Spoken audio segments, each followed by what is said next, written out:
How to charge a credit card without a POS. Create a will call customer, or whatever you'd like to call it. Add your product you want to charge.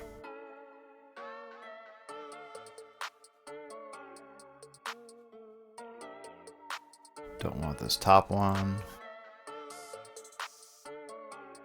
Here's where you can add your discounts if you want to apply like any kind of a discount. 10% is a pretty common one for us.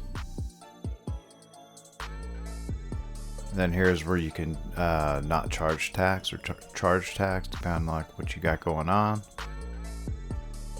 And then to charge a credit card, just click collect payment, enter credit card,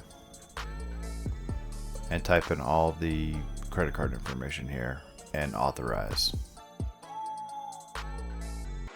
Now if you can't find the product you're looking for and you just want to do like a custom amount for something, add custom item.